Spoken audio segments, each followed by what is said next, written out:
não parar, não precipitar e não retroceder.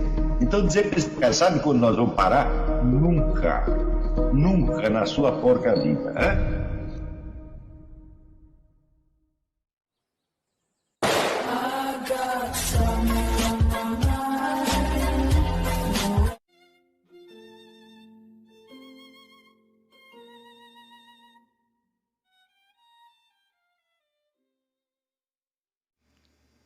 E aí pessoal, tranquilo?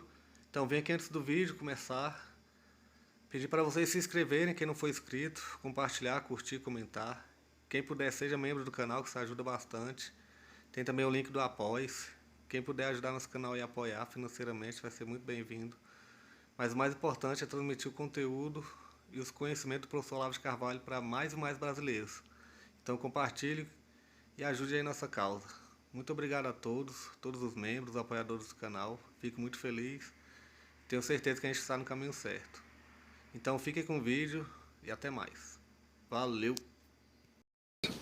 Dar umas explicações sobre o negócio da escola de Frankfurt, que é objeto de tantas confusões e especialmente eu acho muito mal conhecida no pessoal, do pessoal conservador, direitista, etc, etc, que condensa a sua concepção do assunto no termo marxismo cultural. O termo não é muito bom e nós vamos ver que, de fato, ele não se aplica muito corretamente à realidade da escola de Frankfurt. Em geral, a ideia que existe na direita, que foi espalhada por autores mais populares, sobretudo através de vídeos no YouTube, é de que é uma vasta operação de demolição das instituições e dos valores morais do Ocidente para a destruição da civilização ocidental. Bom, se fosse isso, já seria muito ruim. Mas a coisa é 1000 vezes pior do que isso. As pessoas não imaginam o que é. Tá certo? E, vamos dizer, aqueles que se encantam pela escola de Frankfurt caem nessa, porque realmente não entendem as consequências devastadoras a que esse pensamento leva. Eu creio que até alguns membros da escola de Frankfurt não percebiam direito o que estavam fazendo. Se você pega o livro do Theodor Adorno, que se chama Mínima Moralia, aquilo lá é uma coleção de lugares comuns, de frases feitas, tá certo? Às vezes de uma bobagem fora do comum. Tá certo? Ele achava que ele estava fazendo uma coisa inocente e que achava que estava até corrigindo males da civilização, a degradação do ensino, criminalidade, etc. Alguns achavam até sinceramente. Porém, da onde surge a escola de Frankfurt? Bom, o marxismo, tão logo os comunistas tomam o poder na União Soviética, ele se consolida como uma doutrina de Estado, sob a forma daquilo que hoje nós chamamos marxismo-leninismo, tá certo? Ou também materialismo dialético, né? Um exemplo disso, acho que o livro que condensa melhor a concepção do marxismo-leninismo é o Tratado de Marxismo-Leninismo do Otto Kuzynin, que foi um dos presidentes da Internacional Comunista.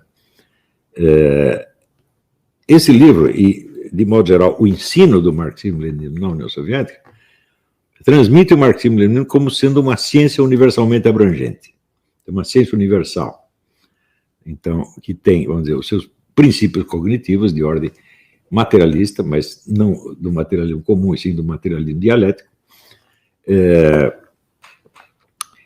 e que daí extrai consequências para a interpretação geral da história, para a psicologia, para a educação, etc, etc. Então, é uma ciência universalmente abrangente, é uma concepção organizada do mundo, muito organizada, muito abrangente, e, de certo modo, majestosa, se você observa. O livro do Kuzynin, que eu recomendo que todo mundo tenha, é um documento básico disso aqui. Porém, aconteceu que esta concepção do mundo, que era imposta em todo o mundo pelos partidos comunistas como sendo a palavra final a respeito do conhecimento humano, e sobretudo do sentido da história, começa a falhar já em 1914, quando o proletariado europeu, em vez de se unir aos outros proletariados para destruir a burguesia, ele se entusiasma pela propaganda nacionalista de cada país e apoia 100% os seus países na guerra de 1914. Isto para os comunistas foi um choque extraordinário, porque eles acreditavam que, quer dizer, as divergências nacionais eram diferenças de interesse entre as burguesias nacionais, e que o proletariado não tinha absolutamente nada a ver com isso. Então, que convidado a morrer no campo de batalha para defender os interesses da sua burguesia nacional, os proletariados se revoltariam contra isso e fariam uma união internacional pacifista. E aconteceu exatamente o contrário. Os proletários se entusiasmaram tremendamente pela propaganda nacionalista e participaram da guerra, deram suas vidas para a guerra com muito entusiasmo e muito heroísmo. Isto contradizia completamente a teoria deles de que as identidades nacionais eram apenas criações ideológicas da burguesia e que o verdadeiro substrato era a identidade de classe. Então, o que se provou ali foi que o apelo da nação era mais forte que o apelo da identidade de classe. E isso contradizia fundamentalmente um dos preceitos básicos do marxismo-leninismo. Este fato e outros do mesmo gênero acabaram criando, entre os estudiosos mais avançados do negócio, uma série de dúvidas. E daí surge, principalmente com Georg Lukács, filósofo húngaro, a ideia de que é preciso, para que o marxismo conserve a sua vitalidade intelectual, a sua força de explicar a realidade, ele tem que ser reformado, tem que ser construído em outras bases, né? Essas novas bases foram obtidas basicamente em duas fontes. Em primeiro lugar, nas obras do Freud. O Freud era um burguês reacionário, mas alguns filósofos acharam que se podia aproveitar algo da psicanálise para refundamentar o marxismo. Mas uma segunda fonte foi muito mais interessante, que foi a fenomenologia do Edmund Husserl. Edmund Husserl é um filósofo, um dos grandes filósofos da humanidade. Ele começou a carreira como matemático e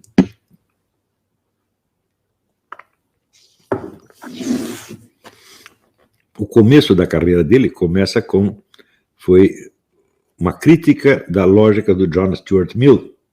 De modo geral, era a lógica dominante no século XIX, que explicava as leis da lógica como leis do pensamento humano. Ou seja, em última análise, as leis da lógica eram leis psicológicas, que era como o cérebro humano funcionava.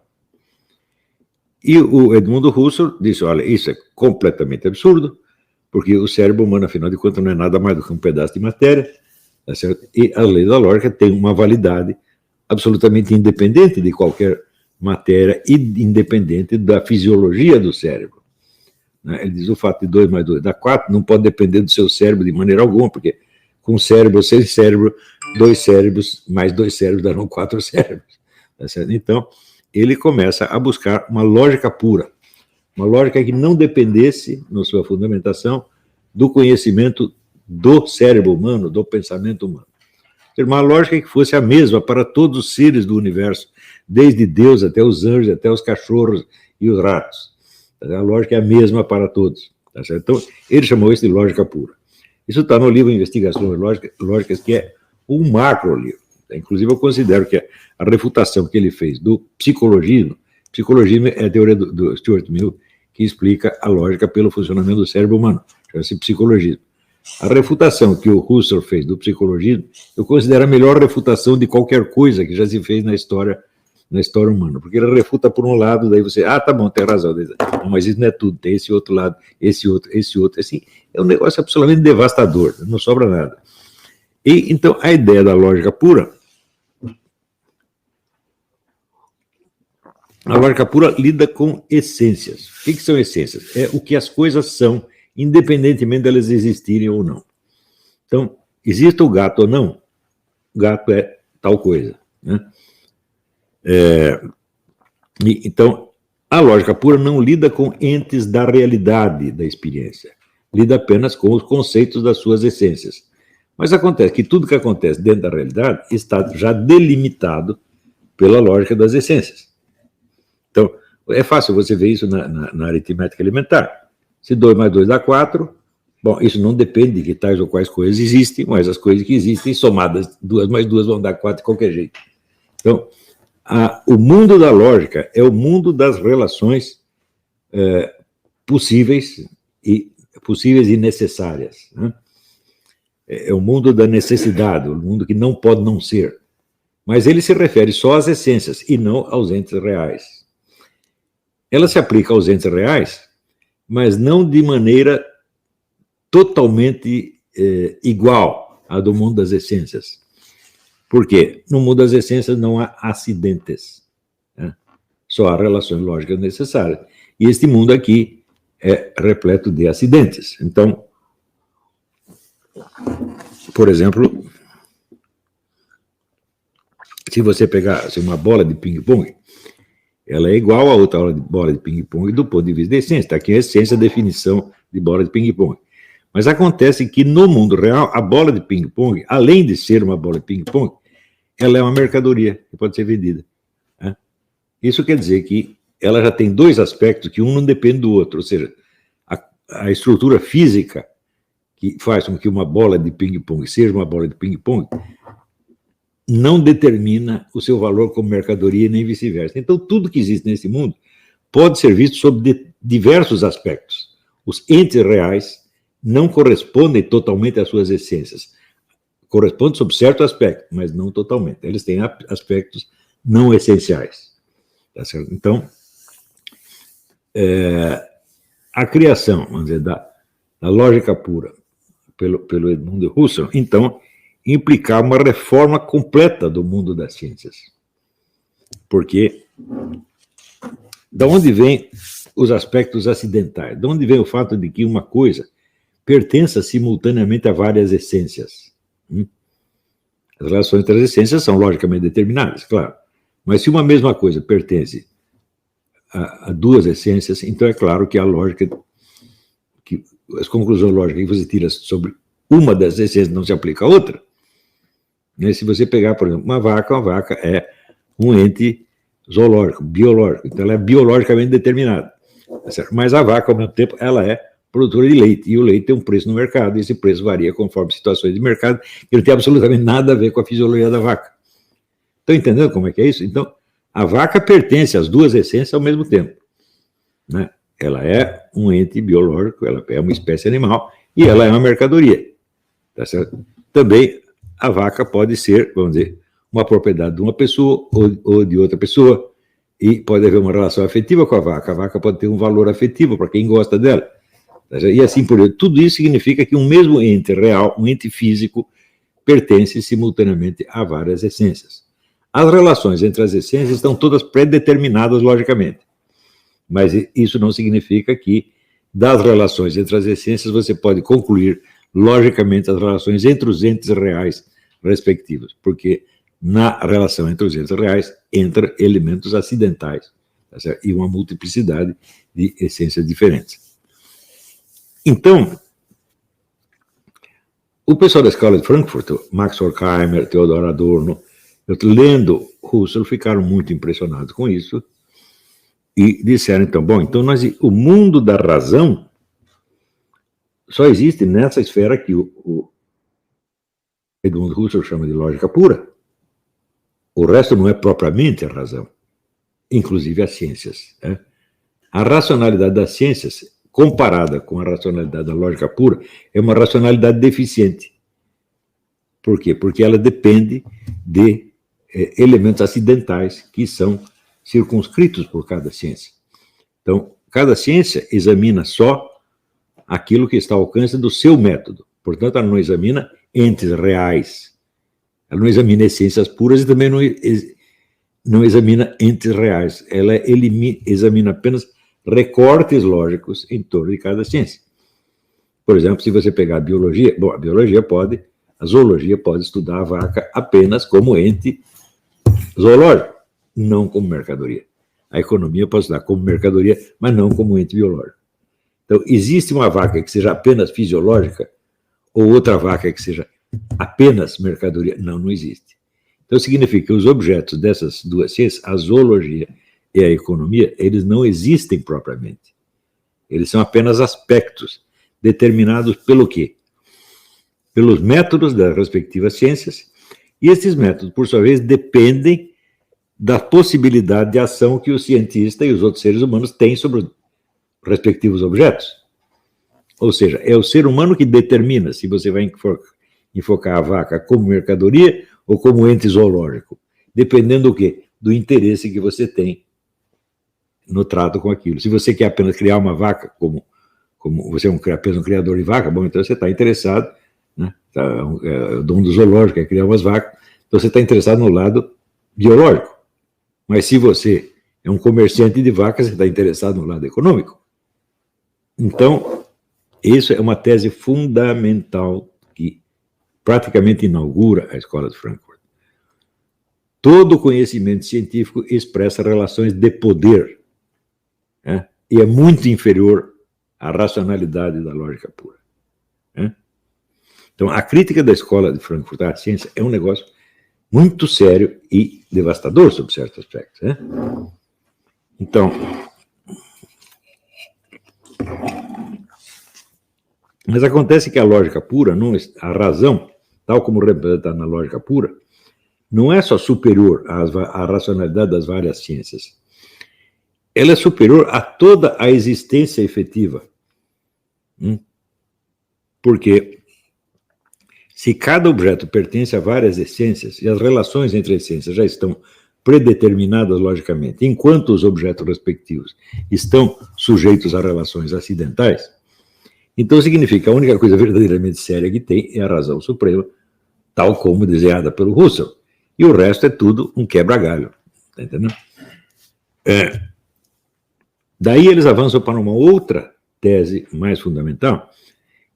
Existe a razão suprema e existem várias espécies de razão inferiores. A das ciências, a da economia, a da prática, etc, etc, etc. Isso quer dizer que o mundo da razão ele não se opõe somente aos conhecimentos humanos, mas ele se opõe aos objetos existentes. Ou seja, nada do que existe é realmente racional. Tudo está abaixo da razão. E a única coisa realmente séria é a razão suprema, as relações entre as essências, tal como escrita pelo Russell. E eles tomam essa conclusão na mão e dizem agora o que nós podemos fazer com o tal do marxismo-leninismo.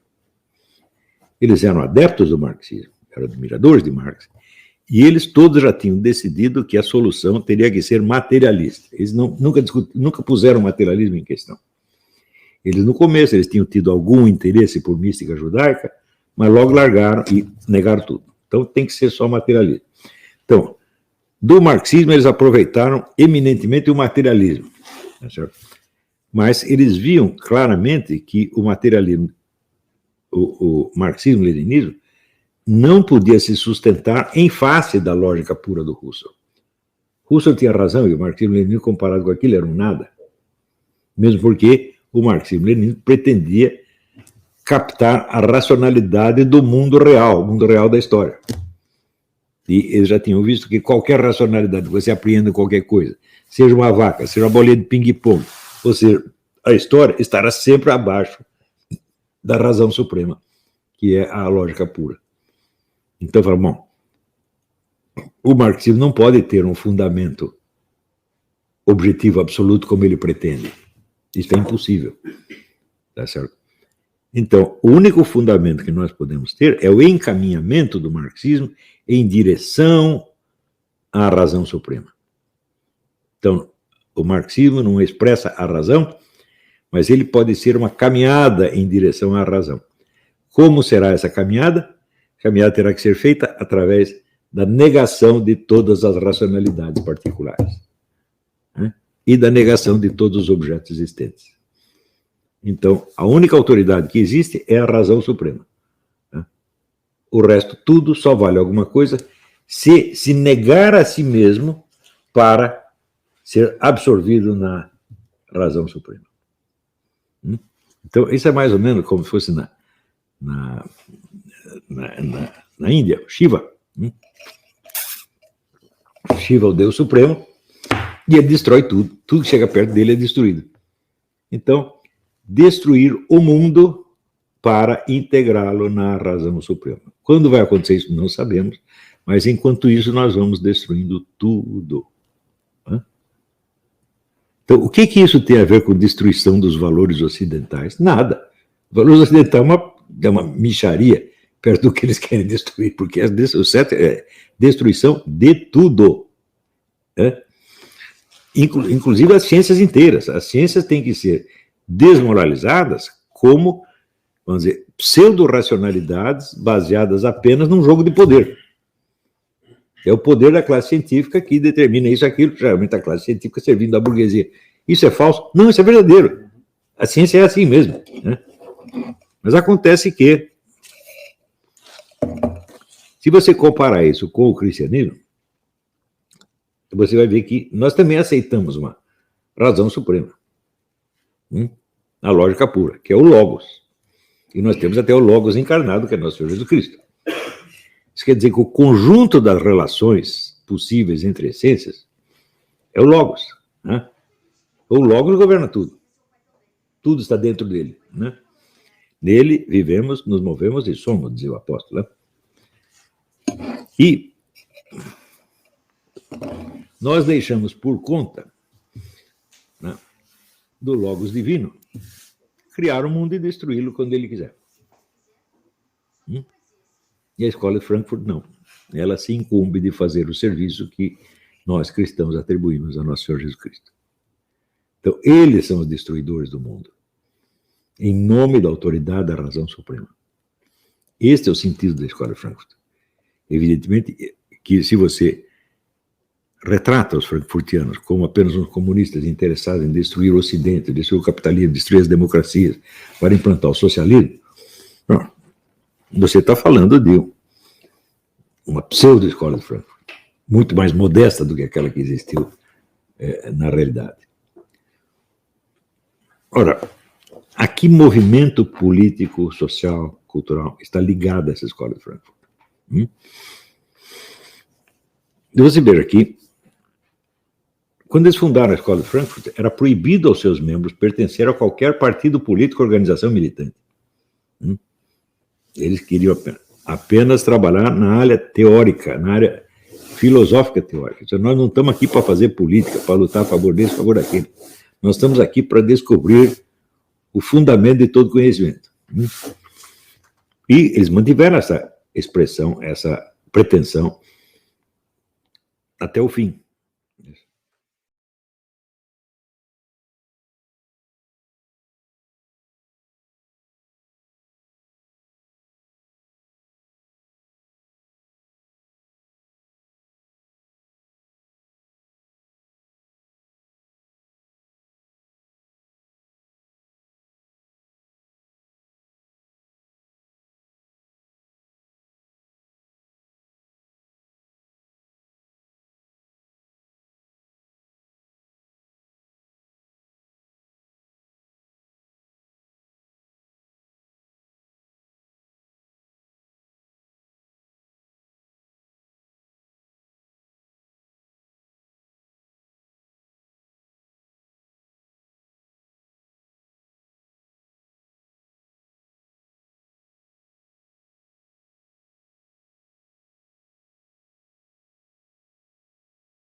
Chegamos a mais um final de uma aula, de um vídeo.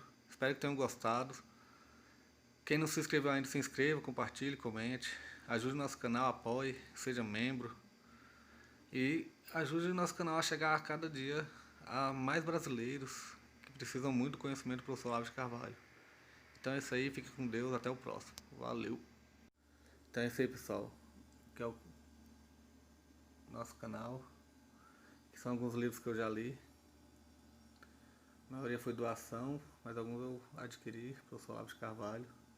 Alguns livros se perderam aí que eu emprestei, professor Alexandre Costa, a Bíblia Sagrada. 10 lições sobre Karl Marx. Indico a não ler esse livro, que é muito ruim mesmo. Alguns pensadores aqui que realmente, como o professor Olavo de Carvalho disse, não são pensadores. Valeu, tamo junto aí. Apoie nosso canal, seja membro.